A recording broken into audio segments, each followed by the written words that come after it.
Assam is one of the most water rich states in India. The Brahmaputra and its tributaries give it water in a volume that few other places can match.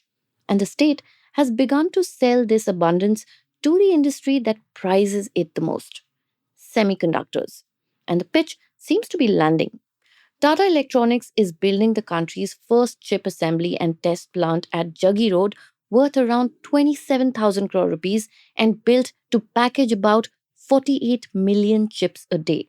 Now, just to clarify, this particular plant is not really a heavy water user. It packages and tests chips, which is the light end of the industry. The water hungry side lies elsewhere in chemical plants that feed chip making, which need large and dependable volumes.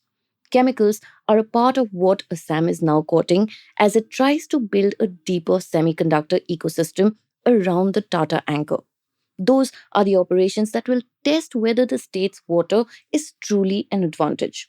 The most committed suitor in all of this happens to be Japan. Its interest reaches well beyond one plant. Japan has courted the northeast of India for years, financing road networks and a project billed as India's longest river bridge now under construction. And Assam is the centerpiece. Some analysts see the state as a link between Japanese supply chains and the Bay of Bengal and as a gateway close to the chip packaging hubs of Taiwan and Southeast Asia. Parts of this relationship are actually already concrete. The Japanese power chip firm ROHM has signed on as a customer for the Tata line, and Tokyo Electron is supplying its equipment. After July's India Japan summit, the engagement has widened, and Mitsubishi Chemical Group's executives even met with the Chief Minister Himant Biswa Sarma to explore semiconductors and chemical engineering, which is the water intensive piece of this puzzle. The ambition stretches far past factories. Japanese money is going into clean energy and into language centers that train young Assamese for jobs in Japan. And Toho Koki, a Japanese semiconductor tech firm, is also running a chip research tie up with IIT Guwahati. Now, this pull actually runs both ways. An aging, capital rich Japan wants younger workers and trusted places to make things, and a young, underemployed Assam wants industry and jobs. Taken together, it positions Assam as a possible manufacturing and logistics gateway to Southeast Asia. And this whole case depends a lot on one asset, which, as you know, is water. And water is exactly where Assam's record turns against it. The same rivers that fill the pitch are the ones that overflow it the most years. This July, the state has faced some of the worst flooding in years. As I record this, the death toll in Assam floods has crossed 75 people, with close to 100 missing. The State Disaster Authority reported more than 7 lakh people affected across about 10 districts and tens of thousands of hectares of cropland underwater. Tens of thousands of people are also being sheltered in relief camps. In Jaggi Road, which is the town beside the Tata chip plant, heavy rain has flooded the streets and reached the railway station. What is troubling is that none of this was actually a surprise. Assam floods nearly every monsoon and has done so for as long as records exist. Its own disaster authority traces severe floods from the 1970s to the present, with heavy flooding in recent years, including 2020, 2021, and 2022. Each year, the rivers rise past the danger mark, embankments fail, farmlands drowned, and families have to be moved into camps.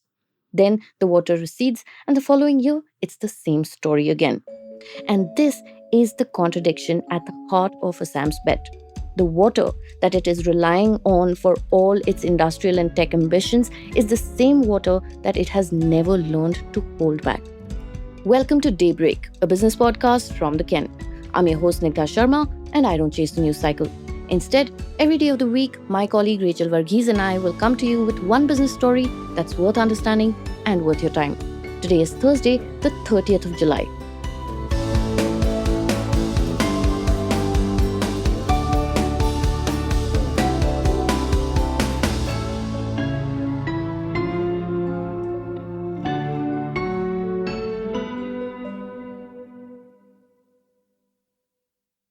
So, how serious is this really?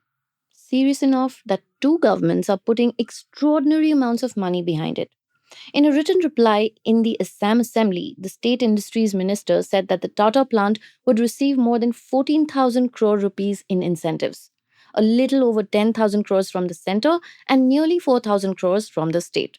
This is one of the largest support packages under India's national semiconductor mission, sitting on top of Tata's own 27,000 crores.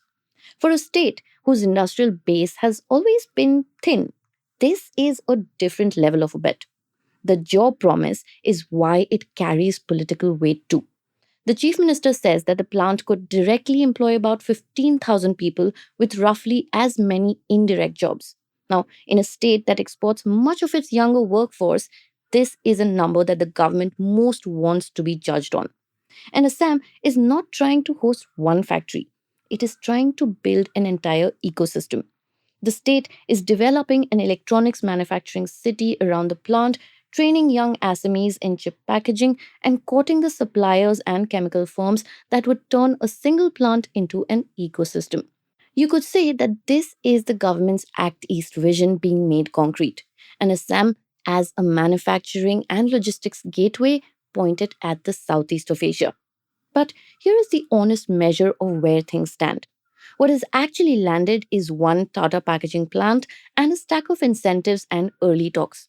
The advanced, water hungry heart of chip making, the fabrication of the wafers themselves, is being built in Gujarat, not in Assam.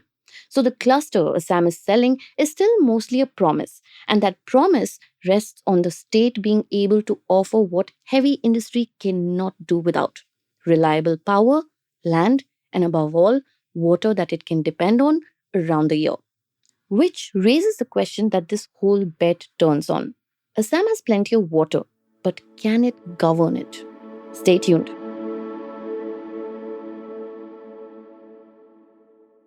The answer is not yet. And the reason should trouble anyone who is betting on Assam because it is not about money. Let's start with what is fair to the state because this is the part that most critics often skip. Assam cannot simply stop the water from coming. Much of its flooding is made upstream and beyond its control. This year, the trigger was extreme rain in the hills of Nagaland and Arunachal Pradesh, with officials saying that one town in Nagaland recorded rainfall close to 500% above normal over 3 days in mid July. That water poured down into Assam's tributaries and pushed them over their banks. Add to that the sediment washing off the Himalayas that keeps raising the riverbeds, the water that arrives from neighboring states, and also a monsoon that climate change is packing into fewer and heavier bursts. A great deal of this begins outside of Assam. So the state has a real answer when it says that the rivers are not its doing. What it cannot answer as easily is why, with more money than ever, the damage keeps repeating. The center released more than 3,000 crore rupees into Assam for flood relief over the last 5 years.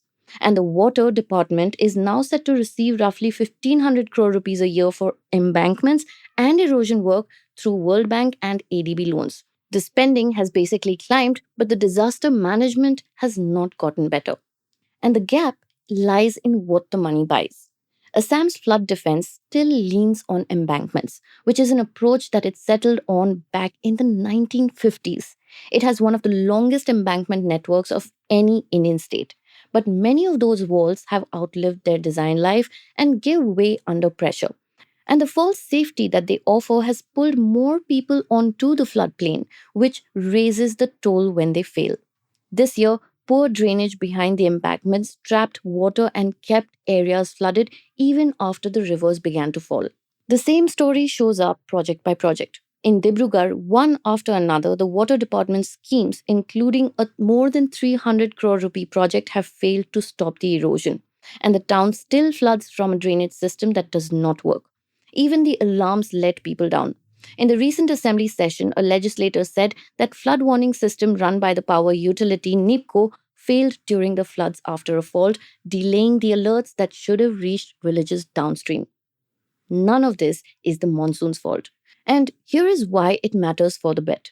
A packaging plant that uses little water can be walled off from a bad monsoon. The ecosystem that Assam is selling cannot. The chemical plants and the wider supply chain it wants need water that is clean and dependable in a place that stays dry. Sure, Assam can offer the abundance, but it has not yet shown that it can offer the safety. And there is an irony worth sitting with here. The country making the biggest bet on flood struck Assam is also the one that has spent longest learning how to control its own. Japan floods too, heavily, and for decades it has built and rethought its defenses, moving away from the belief that you can simply wall a river in towards managing whole river basins, investing in drainage and early warning, and planning where people should and should not live. More than a century ago, Japanese engineers warned that leaning on embankments alone was like armor that deepens the wound. It is the very lesson that Assam has yet to absorb. Assam sure cannot build Tokyo's flood tunnels, and it does not need to. But what it can borrow is the approach. And it already has the teacher in the room because Japan's own aid agency has worked on flood risk in the Northeast for years. So the bet and its answer sit in the same place. Japan is proof that water can be governed if a state is willing to do the slow and unglamorous work.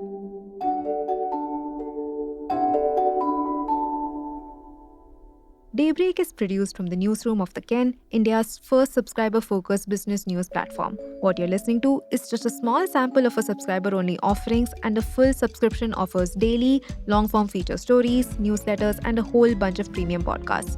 To subscribe, head to theken.com and click on the red subscribe button on the top of the website. Today's episode was hosted and produced by my colleague Snigdha Sharma and edited by Rajiv CN.